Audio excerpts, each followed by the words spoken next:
ഇതുവരെ കാര്യങ്ങളെല്ലാം സ്മൂത്തായിരുന്നു. ഇനിയാണ് നമ്മുടെ ശരിക്കുള്ള കഥ ആരംഭിക്കുന്നത്. നേവിയുടെ ആയതുകൊണ്ട് തന്നെ പ്രൈം മിനിസ്റ്ററിൻ്റെ വിസിറ്റ് ഉണ്ടായിരുന്നു നമ്മൾ പോകുന്ന സ്ഥലത്തേക്ക്.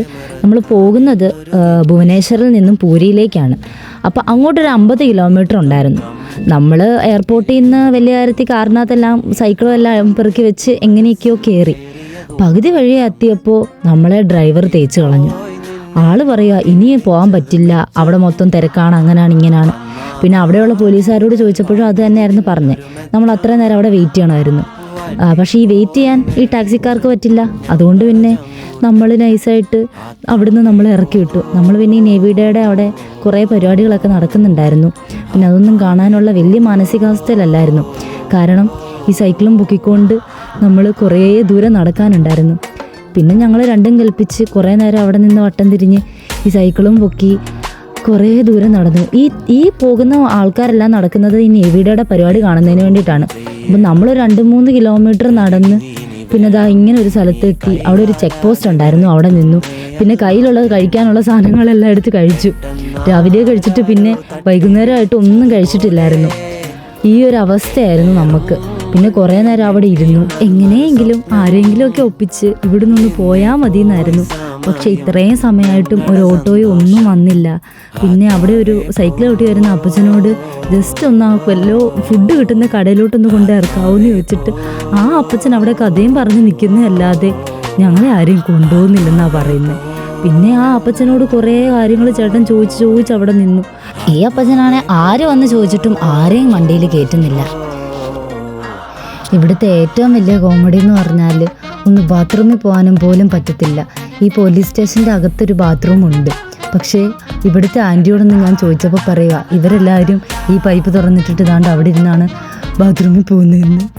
അങ്ങോട്ടിരുന്ന് പൊയ്ക്കോളാൻ ചേട്ടന്മാരോടൊക്കെ തിരിഞ്ഞിരുന്നോളാൻ, എന്നിട്ട് പൊയ്ക്കോളാൻ പറഞ്ഞു. എന്നാ ചെയ്യാനാ, പിന്നെ പിടിച്ചു വെച്ചിരിക്കാനല്ലാതെ എന്ത് ചെയ്യാൻ പറ്റും? ആ ആൻറ്റി അങ്ങ് നിർബന്ധിച്ചുകൊണ്ടിരിക്കുക. ഇവിടെ ഉള്ളവരൊക്കെ ഇങ്ങനെയൊക്കെയാണ് പോകുന്നതെന്ന് തോന്നുന്നു. അതിൻ്റെ ചിരിയാണ് ഈ കാണുന്നത് എല്ലാവരും. പിന്നെ ഒരു കുറേ നേരം എൻ്റർടൈൻമെൻറ്റ് ചെയ്യാൻ ഇങ്ങനെ കുറേ പേര് വരുന്നതുകൊണ്ട് പ്രശ്നമില്ല. പിന്നെ ഈ ഇരിപ്പ് തുടങ്ങിയിട്ട് അവസാനിക്കുന്നേയില്ല. അങ്ങനെ നമ്മളെ തിരക്കി ഒരാൾ വന്നു, നമ്മുടെ കൂടെ ഉള്ളൊരു കൊച്ചിൻ്റെ അച്ഛൻ. ആ അങ്കിള് 8 കിലോമീറ്റർ നടന്നാണെങ്കിൽ എത്തിയത്, വണ്ടിയൊന്നും ഇല്ലല്ലോ. പിന്നെ ഞങ്ങൾ ഫുഡ് കഴിക്കാൻ എന്തെങ്കിലും കിട്ടുമോയെന്ന് നോക്കി ഒരു നടത്തം അങ്ങ് നടക്കാൻ തുടങ്ങി. അവിടെയാണ് വലിയ പടക്കം പൊട്ടീരും കാര്യങ്ങളും ഒക്കെ നടക്കുക. ഞങ്ങളിതാ ഇവിടെ ഇങ്ങനെ നടക്കുന്നു. എന്നിട്ട് അവിടെ ഒരു മൂടയ്ക്ക് കൊണ്ട് സൈക്കിളെല്ലാം എങ്ങനെയൊക്കെയോ ഒതുക്കി വെച്ചു. എന്നിട്ട് ഫുഡ് തപ്പി ഒരു പോക്കായിരുന്നു. ആ പോക്ക് പോയത് 3-4 കിലോമീറ്റർ വീണ്ടും നടന്നാണ്. ഇതൊക്കെ കാണുന്നത് നേവിയുടെ സെലിബ്രേഷൻസ് ആണ്. പിന്നെ അമ്മുവാണ് ഇതാ അവിടുത്തെ കുറേ കഥകളും പറഞ്ഞുകൊണ്ട് ഇങ്ങനെ നടക്കുമായിരുന്നു. ഞങ്ങളൊരു ഹോട്ടൽ തപ്പി ഇറങ്ങിയിട്ട് അവിടെ ഒരു ഹോട്ടൽ പോയിട്ട് ഒരു തട്ടുകട പോലും കാണുന്നില്ലായിരുന്നു. പിന്നെ ആ നടത്തം അങ്ങ് നടന്ന് ഏതോ ഒരു കടയിൽ ചെന്ന് കയറി. പിന്നെ അവിടെ ചെന്നിട്ട് ചപ്പാത്തിയും ഡാലുകറിയും കഴിച്ച് അങ്ങനെ അത്രേ ദിവസത്തിൽ ഇന്ന് വൈകുന്നേരമാണ് വയറ് നിറച്ചൊന്ന് ഫുഡ് കഴിക്കുന്നത്. ഇത് വലിയ അത്യാവശ്യം കുഴപ്പമൊന്നുമില്ലായിരുന്നു, എന്നാലും വയറ് നിറഞ്ഞു. പിന്നെ ആ നടത്തമെല്ലാം നമ്മൾ തിരിച്ച് നടന്നിങ്ങി വന്നു. പിന്നെ നമുക്ക് എങ്ങനെയോ കുറേ നേരം തപ്പി ഒരു ഓട്ടോ കിട്ടി. പിന്നെ സൈക്കിളെല്ലാം ആ ഓട്ടോയിലേക്ക് കയറ്റി. ഇനി നമുക്ക് എല്ലാവർക്കും പോകാനായിട്ട് ഒരു ഓട്ടോ വേണം. അതിനുവേണ്ടി ഞങ്ങളവിടെ കുറേ നേരം നിന്നു. ഈ ഓട്ടോക്കാരന്മാരൊക്കെ ആണെങ്കിൽ കൊല്ലുന്ന വിലയാണ് പറയുന്നത്. പിന്നെ നമുക്ക് പോകാതിരിക്കാൻ നിവർത്തിയില്ലല്ലോ. പിന്നെ അവിടെ ഏറ്റവും വലിയൊരു കോമഡി നടന്നതെന്ന് പറഞ്ഞാൽ ഞങ്ങൾക്ക് പോകാൻ വേണ്ടി ഒരു ഓട്ടോ വിളിക്കാൻ വേണ്ടി നിന്നതാണ്. വിളിക്കുന്നതിൻ്റെ ഒരു ഇതിൽ അവരാണെങ്കിൽ ആ ഓട്ടോ മറിച്ചിട്ട് അതിനകത്ത് ഓടിക്കുന്നവരാണ് ഏറ്റവും വലിയ കോമഡി. അവന്മാരിറങ്ങിയിട്ട് ഭയങ്കര ചിരിയായിരുന്നു. പിന്നെ നമുക്ക് എന്നാ ചെയ്യാൻ പറ്റും? ഞങ്ങൾ ആ ഓട്ടോയിൽ തന്നെ കയറി. ഞങ്ങൾക്ക് ഈ ആക്സിഡൻറ്റ് കണ്ടിട്ട് ചിരിയാണോ വന്നത് ശരിക്കും. ഞങ്ങൾ ഒരു ഗ്യാരണ്ടി ഇല്ലാതാണ് ഇവരുടെ കൂടെ കയറാൻ പോയത്.